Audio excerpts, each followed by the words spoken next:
到国王的爱婿，竟然咧在沙场送命。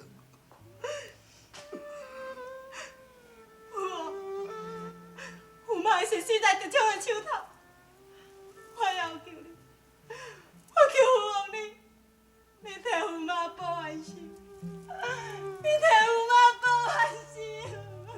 不行啊，这。凤儿，你先爬起来。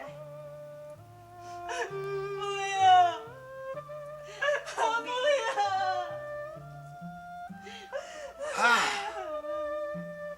这清如此的英勇，国王的勇将，一个一个都死在伊的手头。看来我的良威是保袂掉，保袂掉。父王，敢讲你袂去星星落海是？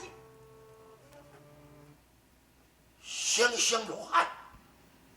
红莲馆的首长星星落海，伊不但武艺高强，而且会精通法术。父王，你若派出兵者，会当夺出大宋的江山，而且会当收回咱的官职。对啊！哈哈哈哈哈哈！哈哈！国王立刻派星星落海为帅，攻打大宋。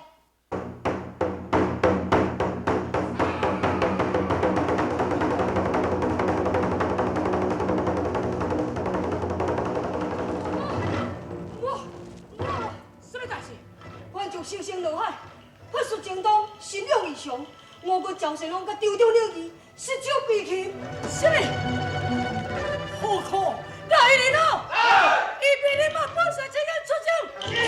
白姐，大哥，你袂晓去啊？为什么呢？阮就星星落海，统领10万的大军，就将咱白虎关团团围住。假使大哥你若战胜，我军也是共款，无得突破重围。这下老官兵，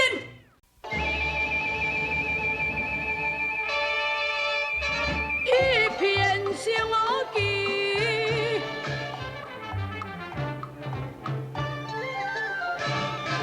空鸳鸯，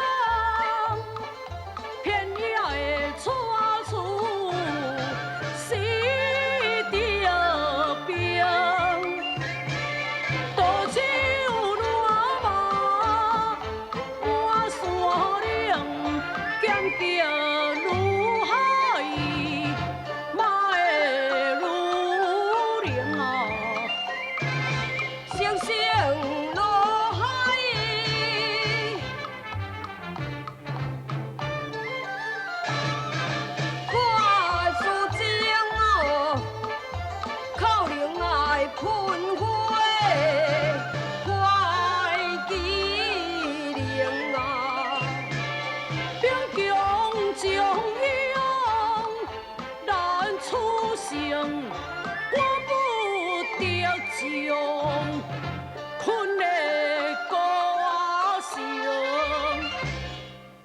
看来，西辽兴出全国的人马来对付我军。大哥，兵多上不足为奇，最主要的是番将星星落海，伊的法术精深，而且口中神灵喷火，所以我军神风因才会失手避去嘛。